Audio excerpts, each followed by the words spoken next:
బాలారిష్టాలు ఉంటాయి. మరి యూనివర్సిటీ 2008లో దీన్ని యూనివర్సిటీగా దాన్ని ఏర్పాటు చేయడం జరిగింది. ఇప్పటికి 5 సంవత్సరాలు అయింది.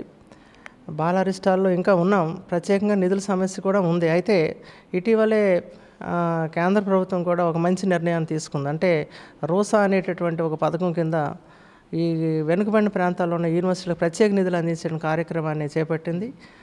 మాకు కూడా ఇప్పుడు 76 కోట్ల రూపాయల ప్రతిపాదనలు కూడా నేను ప్రభుత్వానికి చేశాను. అవి మాకు 100% వచ్చేటటువంటి అవకాశాలు కనబడుతూ ఉన్నాయి.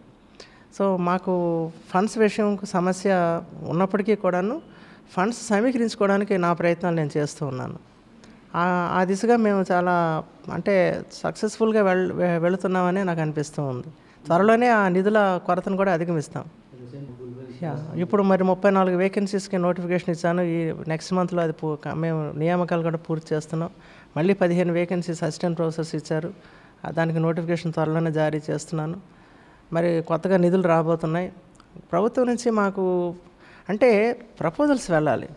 యూనివర్సిటీ ఏర్పాటు చేసిన తర్వాత ఇక్కడ జరిగినటువంటి పెద్ద సమస్య ఏంటంటే మాకు ఇది కావాలని మనం అడగకపోతే ఇచ్చేవారు ఎవరు ఉంటారు. కాబట్టి సరైన టైంలో సరైన పద్ధతిలో సరైన మరి వ్యక్తుల ద్వారా ప్రభుత్వానికి మన సమస్యను నివేదించగలిస్తే డెఫినెట్గా ఆ సమస్య పరిష్కారం జరుగుతుంది. మనం సమస్యనే నివేదించకుండా సమస్య పరిష్కారం అయిపోవాలి అని అనుకుంటే కాదు. దానికి పూర్తిగా ఇన్వాల్వ్మెంట్ కావాలి.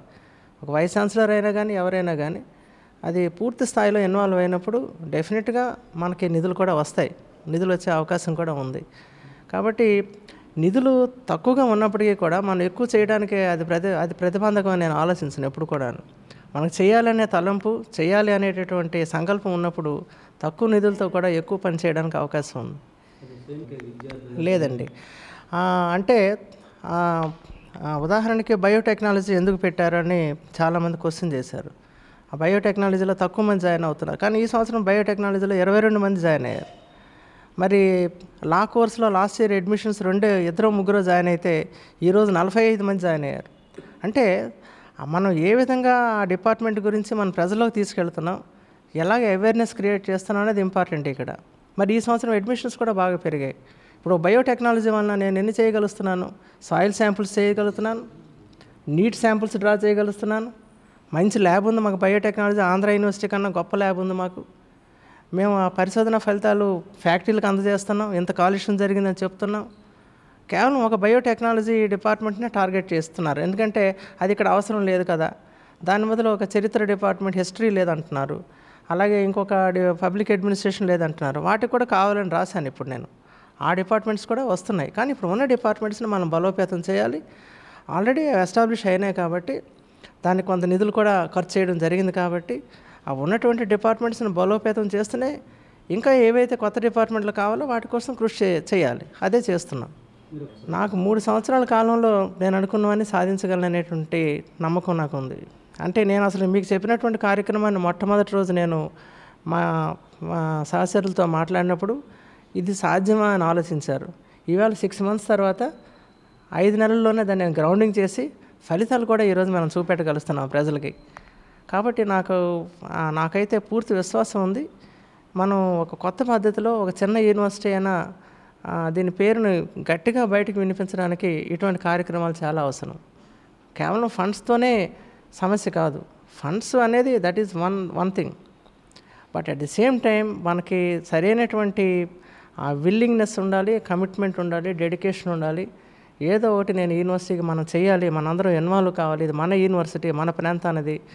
ఈ జిల్లా సాంస్కృతిక వ్యవస్థ కానీ ఆర్థిక వ్యవస్థ కానీ అన్ని రకాలుగా అభివృద్ధి చెందడానికి మన విద్యా వ్యవస్థ బలోపేతం చేసి యూనివర్సిటీ అనేటటువంటి ఆ విద్యా వ్యవస్థ ద్వారా జిల్లా తాలూకా ఆర్థిక వ్యవస్థను కానీ జిల్లాని సాంస్కృతికపరంగా అభివృద్ధి చెందించడం కానీ సాంఘికంగా జిల్లాని అభివృద్ధి చెందించడానికి కానీ యూనివర్సిటీ అనేది ఒక చక్కని వేదిక.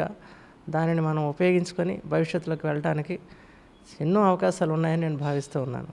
లాస్ట్గా విద్యావేత్తగా ఉపకులపతిగా కాకుండా ఇటీవల ఈ విద్యా సంస్థలో మ్యాక్సిమం ఎఫెక్ట్ అయ్యే అవకాశం ఉందా లేదా? ఈ బంధువులు వాతావరణం ఎక్స్పీరియన్స్ చాలా అండి. మనకి నిజానికి ఈ సంవత్సరం చాలా వరకు విద్యార్థులు నష్టపోయారని ఒప్పుకోక తప్పదు. మనకి సమైక్యాంధ్ర ఇటువంటి సమస్యలు ఉన్నప్పటికీ కూడాను నేను విద్యార్థులకు ఒకటే చెప్పేవాడిని, ఉద్యమాలు మన సమస్యలు ఏ విధంగా ఉన్నప్పటికీ కూడా మన విద్యా సంవత్సరాన్ని మాత్రం మనం విద్యా సంవత్సరాన్ని వృధా చేసుకోకూడదు. చదవాల్సిన కాలంలో మనం చదువుతూనే పోరాటాలు సాగించాలి తప్ప కేవలం పోరాడి చదువును మాత్రం విస్మరించకూడదు అని చెప్తూ వస్తున్నాను. చదవండి, పోరాడండి. ఒకవేళ సమస్య అందరి సమస్య అయినప్పుడు, అది రాష్ట్ర సమస్య అయినప్పుడు పోరాటం సాగించడంలో తప్పు లేదు. కానీ మీరు విద్యా సంవత్సరాన్ని నాశనం చేసుకొని క్లాసులకు వెళ్లకుండా మనం ఆ కాలాన్ని వృధా చేసుకుంటే మాత్రం మనమే నష్టపోతాం అనే విషయాన్ని ఎప్పుడు నేను హెచ్చరిస్తూనే ఉన్నాను. యూనివర్సిటీలో కూడా నేను క్లాసులు నిర్వహించాను. సమైక్యాంధ్ర ఉద్యమంలో కూడా నేను మార్నింగ్ 8 o'clockకే క్లాసులు మొదలుపెట్టి 11:30 పావుతక్కువ 12 కల్లా మేము కంప్లీట్ చేసేసి మీరు వంట వార్పుకు దేనికి వెళ్తారో వెళ్ళండి అని చెప్పేవాడిని. ఎస్, మళ్ళీ సాయంత్రం 4 గంటల నుంచి రాత్రి 8 గంటల వరకు అగైన్ నేను కాంపిటేటివ్ ఎగ్జామినేషన్ క్లాసులు నిర్వహిస్తూ ఉన్నాను. అంటే ఎటువంటి పరిస్థితుల్లో కూడా ఏమైనప్పటికీ కూడా విద్యార్థి అనేవాడు నష్టపోకూడదు అనేటటువంటిది నా సంకల్పం. అది నెరవేర్చడానికి విద్యార్థులను కన్విన్స్ చేశాను.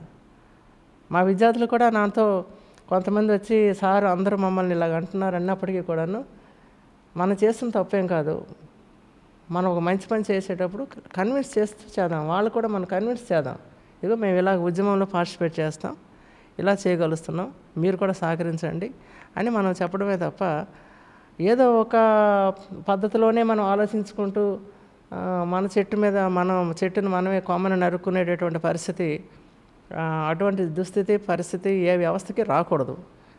అయితే సమస్య ఉంటే దానికి పరిష్కార మార్గాలు అనేక రకాలుగా ఉంటాయి. మన ఇంటిని కోల్చుకొని లేదా మన విద్యా సంవత్సరాన్ని నష్టపరుచుకొని మనం భవిష్యత్తులో ఏం సాధిస్తాం? కాబట్టి అది కూడా ఆలోచించుకోవాలి. అన్నిటినీ సమన్వయం చేసుకుంటూ ముందుకెళ్ళాలి తప్ప ఏదో ఒక పద్ధతిలోనే మనం మైండ్ని పెట్టుకుంటే అభివృద్ధి అనేది సాధ్యం కాదు.